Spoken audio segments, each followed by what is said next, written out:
नमस्कार, प्रखर राजपूत को देख रहे हैं आप। आज तारीख है 2 दिसंबर साल 2025 और इजराइल, फिलिस्तीन, लेबनान समेत पूरी दुनिया की खबरों के साथ एक बार फिर से आपके सामने हाजिर हुआ हूं। इस वीडियो में हम आपको बताएंगे कि भारत की सरकार यानी मोदी सरकार आम जनता के मोबाइल फोन में घुसने के लिए एक ऐसा खौफनाक तरीका लेके आ रही है जिसके बाद आर्टिकल 21 का पूरी तरीके से हनन हो जाएगा और संविधान के साथ कितना गंदा मजाक हो रहा है। इस वीडियो को जब आप जानेंगे तो जानने के बाद आपको डिटेल पता चलेगा और साथ ही इस वीडियो में आपको यह भी पता चलेगा कि इजराइल के ऊपर आज बड़ा हमला हुआ। अब यह हमला कैसे हुआ, क्या वजह है, किसने कर दिया, किसने जिम्मेदारी ली, इसके बारे में भी हम डिटेल एनालिसिस करेंगे। और साथ ही सीरिया को लेकर डोनाल्ड ट्रंप ने बड़ा ऐलान किया है। अब ये ऐलान कौन सा है, इस ऐलान से नेतन्याहू को कितना बड़ा नुकसान होने वाला है, साथ ही इस ऐलान से कहीं ना कहीं इजराइल भी प्रभावित होगा, तो कितना प्रभावित होगा, क्या इम्पैक्ट पड़ेगा, इसके बारे में भी अभी आपको डिटेल पता चलेगा। और साथ ही इस वीडियो में हम आपको ये भी बताएंगे कि इस समय मुसलमानों को दफनाने के लिए एक देश ने जमीन देने से इनकार कर दिया। हालांकि उस देश के अंदर 2 लाख से ज़्यादा मुसलमान रहते हैं, लेकिन इसके बावजूद भी उस देश ने कहा कि हम मिट्टी नहीं होने देंगे, या तो जलाओ या तो अपनी लाशों को लेके अरब चले जाओ। तो ये कौन सा देश है, क्यों ऐसा बोला गया है, इसके बारे में इस वीडियो को आप लास्ट तक देखिए, जरूर पता चलेगा। और साथ ही जितनी चीज़ें मैंने आपसे बताई इससे बहुत ज़्यादा खबरें अभी आपको वीडियो में पता चलेंगी, इस वजह से वीडियो को लास्ट तक जरूर देखिएगा। चैनल पे नए हैं तो वीडियो को लाइक करके, चैनल को सब्सक्राइब करके अपना प्यार जरूर दे दीजिएगा। और साथ ही आप इस वीडियो को कहां से देख रहे हैं और आपका क्या नाम है, कम से कम एक बार कमेंट करके जरूर बता दीजिएगा, क्योंकि जब आप कमेंट करते हैं तो आपका जो कमेंट होता है हमें बड़ा मोटिवेट कर, बड़ी ऊर्जा देता है। इस वजह से आप कमेंट करते रहिए, तब तक एक एक करके मैं आपको खबरें बताता हूँ। और सबसे पहली, सबसे अहम और सबसे ब्रेकिंग न्यूज जो निकल के सामने आ रही दोस्तों, वो आ रही इस समय इजराइल के हवाले से। दरअसल इजराइल के जो सैनिक हैं, आईडीएफ के जो जवान हैं, वो आज एक जगह पे पेट्रोलिंग कर रहे थे। इस जगह का नाम था जूदिया। इस जूडिया जगह पे पेट्रोलिंग कर रहे थे। इसी दौरान बड़े ताजुब की बात है कि कोई शख्स चाकू लेके इनके पास आया। इनके पास आधुनिक हथियार थे, AK-47 था, कार 98 थी, पिस्टल थे, बॉम्ब थे, लेकिन इसके बावजूद भी वो शख्स चाकू लेके आया और चाकू लेके इनके 2 सैनिकों को मार के खत्म कर दिया। हालांकि अब ये बात जब निकल के सामने आई तब इजराइल ने इसको कवर अप करने के लिए, इसको ढकने के लिए, इस बात को घुमाने के लिए अलग अलग बयान, अलग अलग सगुफे दिए। लेकिन ग्राउंड लेवल सच्चाई आज ये है कि जूडिया के पास अचानक से कोई शख्स चाकू लेके आता और आने के बाद इनके सैनिकों को बुरी तरीके से मारता है, बुरी तरीके से इंजर्ड करता है। और आज इन दोनों सैनिकों की जो हालत है वो बद से बदतर है। ये हॉस्पिटल में जिंदगी और मौत के बीच जूझ रहे हैं। इजराइल का कहना है कि हम हमलावर की तलाश कर रहे हैं, लेकिन ताज्जुब की बात यह है कि एक शख्स बंदूकधारी आदमी के पास आता है, उसको मार देता है, मारने के बाद वहां से चला जाता है और बाकी सेना के जवान वहां से भाग जाते हैं। आज इस घटना के बारे में जब लोगों ने सुना तो सुनने के बाद पूरी दुनिया के लोग हैरान हैं कि इजराइल जो अपनी बहादुरी के किस्से पूरी दुनिया के आगे फैलाता रहता है, उसकी बहादुरी की हकीकत महज इतनी सी है। खैर, इधर ये हमला हुआ, इधर एक बड़ा बयान डोनाल्ड ट्रंप ने दिया, लेकिन इस बयान के पीछे रियलिटी कितनी है आप उस चीज को जानिए। दरअसल 2 से 3 दिन हुआ है लगातार सीरिया के ऊपर इजराइल हमले तेज कर रहा था। लगातार सीरिया के अंदर गांव में घुस घुस के इजराइल मार रहा था। बीच में तो 13-14 लोगों को बम बरसा के मार दिया था, फिर एक गांव पे कब्जा भी किया था। बाकायदा सीरिया की जो ऑफिशियल सरकार है, सीरिया के जो फॉरेन मिनिस्टर है, उन्होंने बयान जारी करते हुए कहा था कि भाई हमारी ज़मीन पे इजराइल कब्जा कर रहा है, हमारी ज़मीन को इजराइल छीन रहा है, UN इसमें कुछ करे, अमेरिका हमारी मदद करे। ये तमाम चीख पुकार जब सीरिया ने मचाई थी, इसी के जस्ट बाद इस समय जो अल-जुलानी है, यानी सीरिया के राष्ट्रपति, पूर्व ISIS के आतंकवादी, या फिर अपना नाम बदल के अल-जुलानी से अलसरा करने वाले सीरिया के नए अंतरिम राष्ट्रपति, जो भी आप कह लें, वो पहुंच गए हैं दौरे पे। दौरे पे पहुंचने के बाद वो वाशिंगटन DC गए हैं और जाने के बाद जब इन्होंने वाशिंगटन DC में डोनाल्ड ट्रंप से मुलाकात की, तो मुलाकात के बाद डोनाल्ड ट्रंप ने बड़ा बयान जारी करते हुए कहा कि इस समय सीरिया की सरकार पूरे मिडिल ईस्ट की सबसे अच्छी सरकार है। इस समय सीरिया की जो हुकूमत है पूरे मिडिल ईस्ट की सबसे अच्छी हुकूमत है और हम सीरिया के काम से बड़े खुश हैं। और हाँ, एक बात को ध्यान रखें, इजराइल की आज के बाद सीरिया के मामले में इंटरफेयर नहीं करेंगे इजराइल वाले। इजराइल को साफ तौर पे चेतावनी देते हुए आज ट्रंप ने कहा कि इजराइल आज के बाद सीरिया के मामले में इंटरफेयर नहीं करेगा, या फिर साफ शब्दों में कहा जाए तो आज के बाद आने वाले टाइम में सीरिया के अंदर एक भी गोली, एक भी बम इजराइल नहीं मारेगा, ऐसा तुगलकी फरमान अमेरिका की तरफ से जाहिर कर दिया गया। अब यहाँ पे बड़ा सवाल ये है कि ऐसे तो कई बार अमेरिका ने कहा है कि इजराइल ये नहीं करेगा, लेकिन इजराइल कर देता है। कई बार ऐसा कहा गया है कि अब गाजा के साथ सीज फायर हो गया, इजराइल हमले नहीं करेगा, लेकिन इजराइल हमले कर देता है। कई बार ऐसा हुआ कि लेबनान के साथ सीज फायर हुआ, इजराइल हमला नहीं करेगा, लेकिन इजराइल कर देता है। कई बार ऐसा होता है कि बहुत कुछ इजराइल के खिलाफ अमेरिका बोलता है, लेकिन इजराइल उसको बात को नहीं मानता, अपने मन की करता, और बाद में अमेरिका कहता है कि भाई इजराइल की मजबूरी थी, इस वजह से इजराइल ने ऐसा कर दिया। सेम चीज अब यहाँ पे देखनी है कि सीरिया के मामले में भले ही डोनाल्ड ट्रंप ने ये बात इजराइल को या फिर नेतन्याहू को चेतावनी देते हुए बोली हो कि आज के बाद आपको हमला नहीं करना है, आज के बाद आप सीरिया के आंतरिक मामलों में दखल नहीं देंगे, लेकिन अब देखना ये होगा कि क्या इजराइल इन बातों को सच में मानता है। चूंकि इसमें एक पेच अटक रहा है, और ये पेच ऐसा है कि जो लोग जियोपॉलिटिक्स समझते हैं उनको चीज़ें समझ में आ जाएंगी। दरअसल नेतन्याहू को डोनाल्ड ट्रंप ने न्योता दिया है और कहा है कि आप आइए, आने के बाद हमारे देश में दौरा कीजिए और हमसे मुलाकात कीजिए, और ये न्योता इसे जनवरी महीने में पूरे तरीके से मुकम्मल करने की कोशिश नेतन्याहू करेंगे भी। और अगर नेतन्याहू डोनाल्ड ट्रंप से मिलने जा रहे हैं और नेतन्याहू को न्योता डोनाल्ड ट्रंप द्वारा मिल ही रहा है, तो सीरिया की तरफ से इतनी बड़ी बड़ी बातें बोलने का मतलब क्या हुआ। खैर, इधर ये तमाम चीज़ दोस्तों चल ही रही हैं। इधर अमेरिका का ही एक बड़ा अच्छा दोस्त है, एक टाइम पे अमेरिका ने उसके ऊपर बॉम्ब भी गिराया था, न्यूक्लियर बम गिराया था, लेकिन आज वो अमेरिका का सबसे अच्छा दोस्त है, और उस दोस्त का नाम है जापान। जापान ने बड़ा ऐलान किया है, और इस ऐलान के बाद मानो ताज्जुब ही हो रहा है कि जापान ने जब ऐसी बात बोली है तो पूरी दुनिया में खामोशी क्यों छाई हुई है। और इस बारे में आपको गोदी मीडिया एक न्यूज़ नहीं दिखाएगा, एक शब्द गोदी मीडिया नहीं बोलेगा, चूंकि न्यूज़ इतनी चौंकाने वाली है। दरअसल जापान ने दावा किया है, और जापान की सरकार ने फैसला भी कर दिया, दावा तो अब कहना गलत होगा, फैसला कर दिया है कि जितने भी मुस्लिम जापान के अंदर रहते हैं, अगर उनके घर में किसी का इंतकाल हो जाए, किसी की मिट्टी हो जाए, तो फिर उसको मिट्टी नसीब नहीं होगी। यानी जितने लोग मुसलमान हैं जो लाशों को दफनाते हैं, जो कब्रें खोदते हैं, उनको आज के बाद जापान के अंदर ये अलाउ नहीं होगा कि वो कब्र खोदें, और कब्र खोदने के बाद अपने बड़ों के, अपने घर वालों की लाशों को दफन करें, नमाज जनाजा पढ़ें या फिर मिट्टी दें।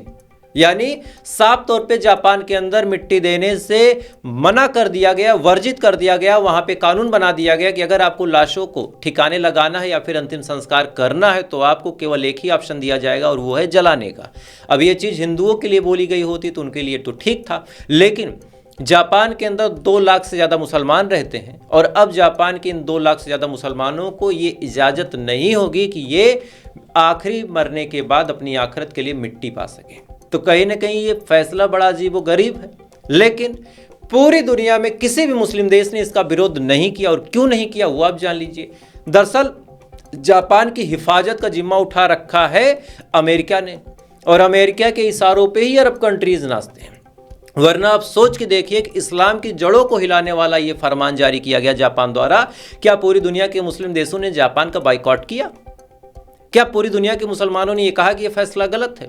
जापान ने यहाँ तक कहा कि अगर किसी को मिट्टी देने का शौक है तो अपने घर की लाश को लेके अरब कंट्रीज चला जाए, कहीं और चला जाए, वहाँ मिट्टी देके चला आए, यहाँ पे अलाउ नहीं होगा। हालांकि इसके पीछे जापान ने जो तर्क दिया है वो तर्क भी मैं आपको बता देता हूँ, नहीं तो ये होगा कि खबर एक तरफा हो गई। जापान ने कहा कि भाई हमारे यहाँ अब ज़मीनें ही नहीं हैं, हमारे यहाँ लाशों को दफन करने के लिए ज़मीनें ही नहीं है, इस वजह से अब हम ज़मीन नहीं दे पाएंगे, जिसको अंतिम संस्कार करना है वो जला दे अपने घर की लाशों को। लेकिन अब बड़ा सवाल ये है कि पूरी दुनिया में इतने देशों में इतने मुसलमान रहते हैं, भारत में 25-30 करोड़ हैं, 40 करोड़ होंगे, अगर सही से जनगणना हो जाए तो 40 करोड़ से ज़्यादा मुसलमान निकलेंगे, आप इस बात को माने या ना माने।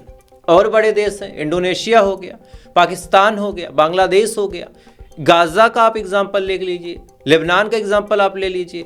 अगर इन जगहों पे लाशें दफन करने के लिए मिट्टी की कमी नहीं पड़ी तो कैसे जापान में पड़ गई? जबकि गाज़ा में तो इतने लोगों को इजराइल ने एक साथ मारा और सबका नमाज जनाजा पढ़ा गया, सबकी मिट्टी हुई, सबकी कब्रें खोदी गई। तो अगर गाज़ा के अंदर 70,000 से 1 लाख लोगों को 1 साल के अंदर मार दिया गया और उन लोगों के लिए मिट्टी का इंतजाम हो गया, तो क्या जापान के अंदर नहीं हो पाया? अगर 2 लाख मुसलमान हैं जापान के अंदर, तो क्या 2 लाख मुसलमान एक साथ मर जाते जो आपको 2 लाख कब्रें खोदनी पड़ेगी? नहीं ना।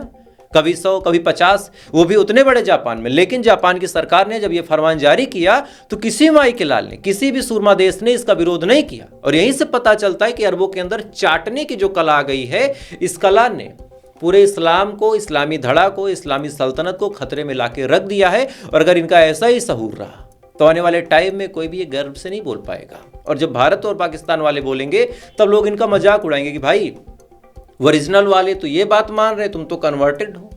होगा, इस चीज को आप याद रखिएगा, ये चीज होगी, आज नहीं तो कल होगी। खैर, इधर ये तमाम चीजें दोस्तों चली रही हैं। इधर मैं आपको अपने देश की गोदी मीडिया और अपने देश की सरकार की एक ऐसी खबर बताऊंगा जिसको जानने के बाद आज आप सदमे में आ जाएंगे। खबर आप सुनिए। खबर राजस्थान से निकल के सामने आई है। राजस्थान की सीआईडी ने एक शख्स को गिरफ्तार किया है। इस शख्स ने ज्यादा कुछ किया नहीं, बस इस देश की मिट्टी के साथ गद्दारी की है। शख्स ने पहले अलग अलग जगहों से जानकारी इकट्ठा की। पहले ये राजस्थान गया, फिर ये पंजाब गया, फिर ये गुजरात गया। इन तमाम जगहों से इसने सेंसिटिव जानकारियां इकट्ठा की। इकट्ठा करने के बाद ये पाकिस्तान के संपर्क में आया। पाकिस्तान की जो ISIS है उसको तमाम जानकारियां इसने भेजी। भेजने के बाद वहां से पैसे लिए और जानकारियां भेजने के लिए ये सोशल मीडिया का इस्तेमाल करता था, टेलीग्राम का, स्नैपचैट का, ट्विटर का, फेसबुक का, व्हाट्सएप का। ये तमाम जानकारियां इसने शेयर की। ताजुब की बात यह है कि जिस समय हमारे देश के जवान हमारे देश की सीमा पे खड़े होकर ऑपरेशन सिंदूर लॉन्च कर रहे थे, ऑपरेशन सिंदूर में अपनी शहादत, अपनी कुर्बानियां दे रहे थे, जब हमारा फाइटर जेट हवाओं में अपने जौहर, अपने कर्तव्य, अपने कौशल को दिखा रहा था, उस टाइम ये शख्स, ये गद्दार बैठ के हमारे देश की सेंसिटिव जानकारी को पाकिस्तान की ISI को भेज रहा था। आज इसको गिरफ्तार किया गया, इसको पकड़ा गया, लेकिन इसके बावजूद इसके बारे में आपको किसी भी गोदी मीडिया चैनल में जानकारी नहीं मिलेगी। वजह पता है क्या है? बस इस शख्स का नाम ऐसा है जिसके बाद सबके मुंह में दही जम गया। नाम जान लीजिए, प्रकाश सिंह बादल। मेरा नाम क्या है? प्रखर राजपूत या फिर प्रखर सिंह। इनका नाम क्या है? प्रकाश सिंह। अब नाम से ये अब्दुल बने नहीं, मुसलमान ये बन नहीं सकते। अब सिंह लगा है तो या तो ये सिख होंगे या फिर ये हिंदू होंगे, इसके अलावा और कुछ ये हो नहीं सकते। लेकिन अब मुस्लिम एंगल आया नहीं तो हमारे देश की गोदी मीडिया ने कहा यार मुस्लिम नहीं है, गद्दारी वाली वाइब्स नहीं आ रही है, कैसे इसको गद्दार साबित किया जाएगा? कैसे हम दिखा देंगे कि भाई साहब ये गद्दार है? अरे यार, ये जब अब्दुल ही नहीं है, इसके नाम के आगे पीछे मोहम्मद पीछे खान लगा ही नहीं है, कोई कुरैशी नहीं है, कोई पठान नहीं है, तो ये गद्दार कैसे? आपको याद होगा मैंने आपको बताया भी था कि अजीत डोभाल साहब ने 2014 में ही एक बात बोल दी थी। आपको मैंने वीडियो भी दिखाया था। उन्होंने कहा था कि इस देश में ISI ने मुसलमानों को उतना टारगेट नहीं किया जितना हिंदुओं को किया है, जितना नॉन मुस्लिमों को उसने अपने एजेंट के तौर पे शामिल किया, उतना मुसलमानों को नहीं किया। लेकिन ये बात हमारे देश की गोदी मीडिया और अंधभक्त मंडली समझना नहीं चाहते। नहीं तो आप सोचिए प्रकाश सिंह बादल की फांसी की डिमांड हुई क्या? अभी यही प्रकाश सिंह बादल न होके कोई खान होता, कोई मुसलमान होता, अब तक गोदी मीडिया इसको 6-7 बार फांसी के फंदे पर टांग के वापस लौटा चुकी होती। लेकिन यहाँ खामोशी आ गई। खैर, इधर ये खबर आ ही रही है, लेकिन इससे भी बड़ी खबर ये आ रही है कि आज के बाद आपकी अपनी कोई प्राइवेसी नहीं है। चूंकि भारत सरकार ने साफ तौर पे ऐलान कर दिया है कि जितनी भी कंपनियां भारत के अंदर अपने मोबाइल फोन को बेच रही हैं, उनको ये आदेश दिया है भारत की सरकार ने कि अब संचार साथी ऐप को हर एक मोबाइल में ऐसे इंस्टॉल करना है कि ना ही ये कभी अनइंस्टॉल हो सके, ना ही कभी डिसेबल हो सके, और परमानेंटली ऐप ऑन रहे। अब ये फैसला जब सरकार ने सुनाया और ये फरमान जारी किया तो कई सारे लोग डिफेंस में आ गए कि भाई साहब ये ऐसा फैसला है जिसके बाद भारत देश महफूज हो जाएगा, कोई साइबर क्राइम नहीं होगा, कोई छिनैती नहीं होगी, कोई डकैती नहीं होगी। ये तमाम चीज़ें सरकार ने बताई। और सरकार के जो प्रवक्ता हैं, सरकार के जो चाहने वाले हैं, मोदी जी के जो भक्त लोग हैं, उन्होंने बताया कि इस ऐप के बाद अब कोई साइबर क्राइम वाला फ़ोन करेगा तो उसका फ़ोन भाई बहनों ट्रेस हो जाएगा। अब इसको मैं थोड़ा सा और दूसरी भाषा में बताता हूँ। यानी हमारे फ़ोन में क्या कुछ हो रहा है इसकी जानकारी सरकार के पास रहेगी, हम फ़ोन में क्या कर रहे हैं उसको सरकार देखेगी। इसका फ़ायदा हमें ये मिलेगा कि कभी कोई हमारे फ़ोन से कुछ चुराने की कोशिश करेगा तो हमें जानकारी लग जाएगी। इसको और आसान भाषा में अगर आपको समझा दूं तो आज के बाद आपके घर में, आपके बेडरूम में, आपके बाथरूम में सरकार का एक आदमी बैठा दिया जाएगा जो सारी चीज़ें नज़र रखेगा आपके घर के ऊपर। आप उससे ना ही कभी पर्दा कर सकते हैं, ना ही आप उसको कभी घर के बाहर कर सकते हैं। हाँ, जब कभी आपके घर में चोरी होगी तो चोर के बारे में आदमी बता देगा, अब आप बताओ आपको ये चीज़ मंजूर है? मैं आपसे कहूँ कि आपके घर में मैं एक आदमी ऐसा बैठाऊंगा जो आपके बेडरूम तक में जाएगा, आप उससे पर्दा नहीं कर सकते। आपको अपनी अंडरवियर भी उतारनी होगी तो आप उससे तौलिया नहीं लगा सकते, आपको उसके सामने ही अपनी अंडरवियर उतारनी होगी। बस आपको ये फ़ायदा होगा कि कभी आपके घर में कोई चोरी डकैती हुई तो वो चोर और डकैत का नाम बता देगा। आपको मंजूर है? नहीं है तो सेम चीज़ ये कानून आप भी जान लीजिए कि जो ऐप आपके फ़ोन में इंस्टॉल किया जाएगा ये बाकायदा आपके फ़ोन की तमाम जानकारी को सेलेक्ट करेगा, रिसर्च करेगा, चेक करेगा, एनालिसिस करेगा, और अगर सरकार चाहे तो इस ऐप के माध्यम से आपके फ़ोन में पूरा कंट्रोल लेके आप क्या कर रहे हैं, क्या बात कर रहे हैं, क्या देख रहे हैं, क्या पसंद कर रहे हैं, हर एक चीज़ वो मॉनिटर करेगी। और मॉनिटर करने के बाद अगर आपको चाहे तो उसके बिना पे गिरफ्तार भी कर सकती है। समझिए कैसे। मान लीजिए आप समाजवादी पार्टी को वोट देना चाहें, मान लीजिए फॉर एग्जांपल, आप किसी को भी दें, एक एग्जांपल लिया, आपने फ़ोन पे अपने दोस्त से बताया कि भाई इस बार तो साइकिल आ रही है और मैं साइकिल पे ही वोट दूंगा। अब ये चीज़ें आपने मैसेज के फॉर्म में भी कहीं भेजी और ये बात सरकार को पता चल गई तो सरकार अगर चाहे तो आपका वोट ही काट दे, आप वोट ही ना दे पाओ, तो समाजवादी पार्टी का एक वोट कट गया। सेम अगर समाजवादी पार्टी करना चाहे कि कोई बीजेपी वाले को वोट दे रहा, एक वोट वहाँ से सरकार में आएगी तो वो काट देगी। तो इस हिसाब से हमारा जो आर्टिकल 21 है, human right and liberty, article 21 यानी स्वतंत्रता का अधिकार, निजता का अधिकार, हमारी प्राइवेसी में सरकार या फिर दुनिया की कोई ताकत इंटरफेयर नहीं कर सकती, उसका अधिकार, इस ऐप के बाद वो तमाम अधिकार खत्म हो जाएंगे और हम सरकार की आंखों के सामने 24 घंटे सर्विलांस पे रहेंगे, बिना हमारी परमिशन के, बिना हमारी इजाज़त के, बिना हमारी मंजूरी के, और इसमें हम कुछ भी नहीं कर सकते। दोस्तों, हम चाहकर भी कुछ नहीं कर सकते। तो क्या इस कानून का हमें विरोध नहीं करना चाहिए? अगर करना चाहिए तो पहले तो आप इस वीडियो को 4-6 लोगों तक भेजें ताकि वो जान सके कि ये संचार साथी ऐप कितना फ़ायदे का है और कितना नुकसान का। बाकी जैसा होगा हम लोग करेंगे, आप लोग सपोर्ट बनाए रखें। तो फिलहाल अभी के लिए बस इतना ही, बाकी थोड़ी देर बाद आपसे फिर मुलाकात होगी ऐसी किसी अपडेट के साथ। तब तक आप अच्छे रहिए, खुश रहिए, अपना ख्याल रखिए, अपने देश का ख्याल रखिए। जय हिंद, ऊपर वाला की हिफाज़त करें।